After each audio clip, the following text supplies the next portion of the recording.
விசைத்தறி தொழில் நிறைந்த பகுதி, கைத்தறி தொழில் நிறைந்த பகுதி, இரண்டு தொழிலும் நலிவடையக்கூடிய சூழ்நிலை இந்த ஆட்சியில் பார்க்கிறோம். இதை சரி செய்ய இந்த அரசாங்கம் எந்த நடவடிக்கை எடுக்கல. இந்த விசைத்தறி தொழிலாளர்கள் பல பேர் பாதிக்கப்பட்டுட்டாங்க. இந்த பாதிப்பிலிருந்து மீட்டெடுப்பதற்காக அதிமுக அரசு பல்வேறு நடவடிக்கை எடுக்கப்படும்.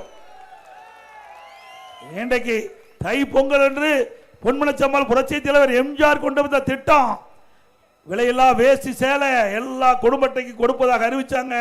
அதை நம்முடைய விசைத்தறியில நெய்யப்பட்டது. விசைத்தறி தொழிலாளருக்கு வேலை கிடைச்சது, உரிமையாளருக்கு வேலை கிடைச்சது. ஆனா திமுக ஆட்சியில் முழுமையா நம்முடைய பகுதியில் இருக்கின்ற விசைத்தறிக்கு அதை கொடுக்கல, திட்டமிட்டு சரி செய்து விட்டார்கள். இதனால அந்த தறிகள் எல்லாம் இயங்கவில்லை, தொழிலாளருக்கு வேலை கிடைக்கல. மீண்டும் அதிமுக ஆட்சி வந்தவுடன் இந்த விலையில்லா வேஷ்டி சேலை விசைத்தறியிலே நெய்யப்படும்.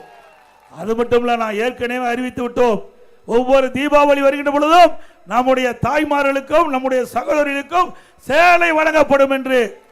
அதையும் இந்த விசைத்தறி மூலமாகத்தான் நெய்து கொடுக்கப்படும்.